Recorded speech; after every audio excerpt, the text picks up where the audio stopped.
Olá, gente, tudo bom? Aqui é o professor Patrick. Hoje a gente vai estar dando sequência aos nossos estudos e corrigindo os nossos exercícios, tá?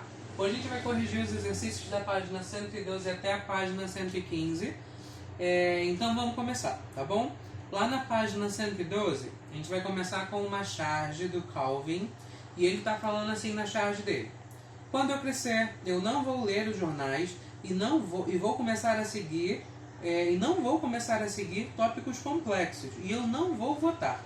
Desse jeito, eu posso reclamar sobre o governo e falar que ele não me representa. E aí depois, quando tudo der errado, quando tudo descer, eu posso dizer que o sistema não funciona e justificar a minha prévia falta de participação. E aí o colega dele que está no chat também diz assim: isso é um plano ingênuo de auto-representação, de autossatisfação. E aí o Calvin responde: é muito mais divertido culpar alguém pelas coisas do que tentar consertá-las, né? Então essa é a charge que a gente tem. Quando vocês forem fazer em casa, eu aconselho que vocês tentem usar um dicionário online, para facilitar a compreensão de vocês e vocês conseguirem fazer, tá bom? Mas aí lá no número 1, essas respostas de pergunta de interpretação a gente pode responder em português. Então está dizendo assim: o que Calvin, o menino da tirinha acima, pretende fazer quando crescer? E aí a gente já falou o que ele pretende fazer, né? Não ler jornais, não seguir tópicos complexos, não votar, né? Digamos assim. Número 2. Indique duas razões pelas quais Calvin pretende agir dessa forma. É resposta pessoal, né? Vocês vão ler e vão tentar identificar dois motivos dele agir dessa forma. Algumas sugestões que a gente pode ter é que o Calvin pretende agir desse modo porque assim ele pode reclamar que o governo não representa ele. Ou então porque dessa forma, no final, se der problema, a culpa não vai ser dele, ele pode atribuir a culpa a outras pessoas. Mas aí vocês estão livres para dizer o motivo dele, tá? Então fiquem tranquilos e mão na massa. Continuando, agora a gente vai lá para a página 113. No vídeo de explicação do exercício, eu pedi para vocês não fazerem o número 1, porque eu só expliquei metade da matéria, da revisão. A gente já tinha comentado sobre isso na sala. São muitos tópicos. Então no próximo vídeo de explicação eu vou terminar de explicar os tópicos e a gente volta nele. Mas agora a gente vai começar pelo número 2, lá na página 113. Aqui a gente está falando nesses exercícios sobre a formação da Pangeia, né? E aí lá no número 2 está falando assim: no que se refere ao nome Pangeia, criado por Wegener, assinale o que for correto. Nesses exercícios de marcar, do número 2 até o número 8, mais de uma alternativa pode estar certa, tá? Não é para marcar só um. Tem que ler e marcar as que estiverem corretas. As opções que a gente tem é: número 1, ele vem do grego. Número 2, ele significa toda a terra. Número 4, ele vem do latim. E número 8, ele significa tudo que existe. Lá no texto, vai dizer que Pangeia significa toda a terra. Então a gente já sabe que o número 2 está correto. E também está falando que é um nome que vem do grego e não do latim. Então nesse número 2, as alternativas certas são o número 1 e o número 2. Tá? Vamos continuar então para o número 3, gente. Mesma coisa que eu falei antes. Se tiver com dificuldade, use o dicionário online para auxiliar. Lá no número 3 está falando assim: com relação à afirmativa de Wegener, the Newton of Drift Theory has not yet appeared. Está lá no último parágrafo. A gente tem que assinalar o que for correto. E aí no número 1 está falando: o segmento podia ser substituído por the Darwin of Continental Drift has just been confirmed. Um está falando de Newton, o outro está falando de Darwin, então essa não é correta, tá? Número 2 está falando: o verbo do segmento está no present perfect tense. E aí está falando usando o auxiliar have e o verbo no particípio. Então é present perfect. Tá certo. O número 4 diz: o segmento poderia ser assim traduzido: o Newton da teoria do deslizamento ainda não apareceu. Essa tradução também está correta. E no número 8 diz: o nome Newton foi utilizado em sentido figurado. Correto também. Então, nesse caso, o número 2, 4 e 8 são as alternativas corretas, tá? Lá no número 4, está falando assim: quanto aos termos while, near, into and roughly, todos presentes no segundo parágrafo, assinale o que for correto. Aí está falando assim, número 1.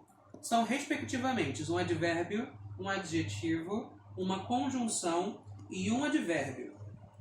E ele não está certo, tá bom? Não são esses as classes gramaticais dessas palavras que estão aí.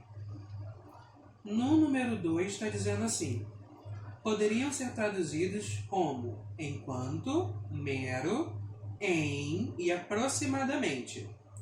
E aí, ela está certa.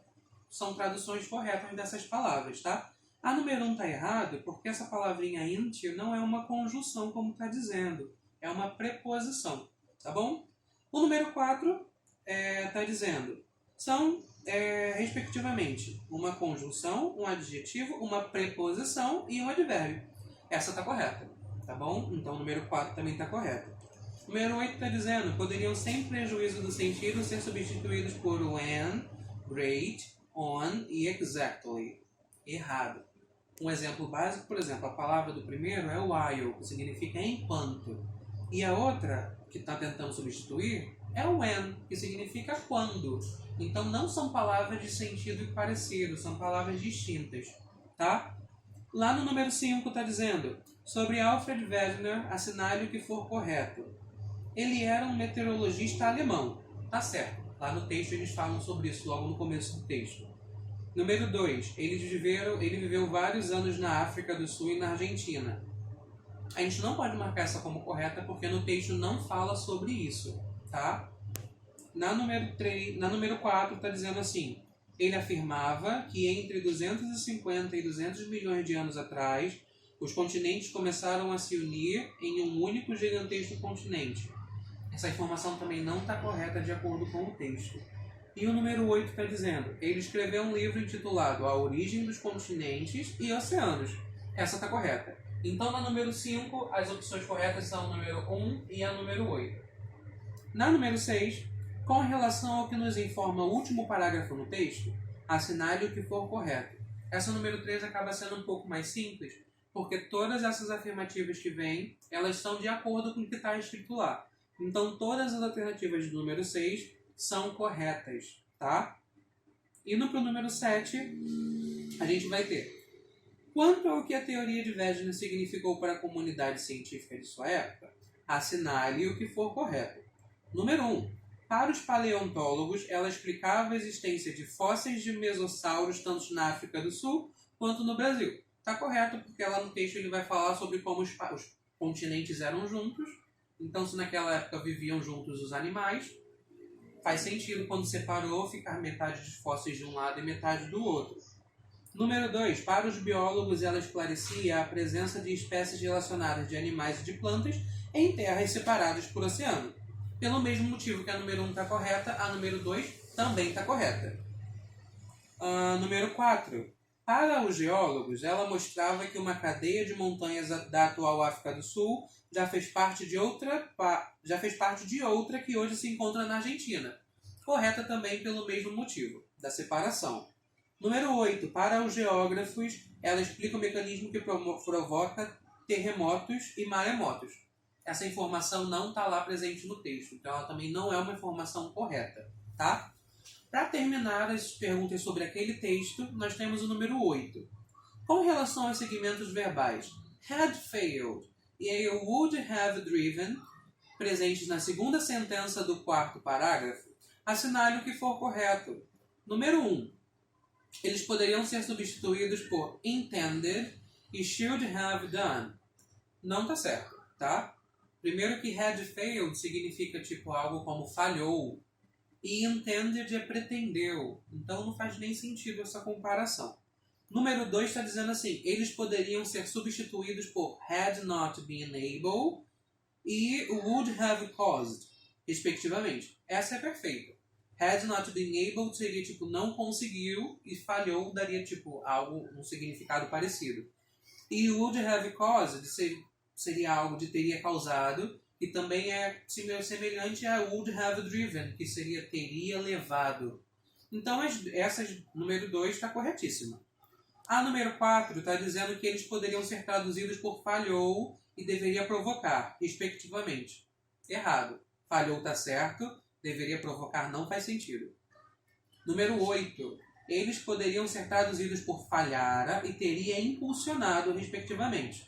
Correto, tá? Então, na número 8, número 2 e número 8 são as alternativas corretas. Agora a gente vai ter um outro textinho aí, falando assim, This is no shape for a girl. Esse não é o formato para uma garota. E tem a foto de uma pera, falando que as mulheres não devem ter esse formato, né?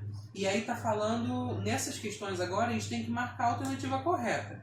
Questões de múltipla escolha simples. Apenas uma alternativa é a correta para isso. No número 9, tá falando assim, considerando os elementos verbais e não verbais do anúncio publicitário, é correto afirmar que o objetivo principal do texto é vender os produtos por meio. Letra A. Do reconhecimento da existência de imperfeições e singularidades físicas. Letra B. Da valorização de um ideal de beleza física pela supressão de imperfeições. Letra C. Da ruptura de paradigmas sociais sobre a beleza do corpo feminino. Letra D. Da desmistificação das formas do corpo feminino estereotipadas pela mídia. E letra E. Da aceitação dos diferentes contornos do corpo feminino. Como o título diz que isso não é formato para uma garota e a foto é de uma pera, isso não está falando algo a favor, está falando algo contra os diferentes tipos de corpos. Então, nesse caso, a alternativa correta é a letra B, que é a valorização de um ideal de beleza física suprimindo as imperfeições. No número 10 está dizendo assim, assinale a alternativa que apresenta corretamente as qualidades da cinta elástica contidas no anúncio publicitário. E aí lá no anúncio está falando as qualidades dessa cinta, e a resposta que traduz melhor as qualidades dessa cinta é a letra D, que diz que possui recortes alinhados que diminuem as medidas do quadril, tá? E aí tá falando isso lá no... Só um minutinho.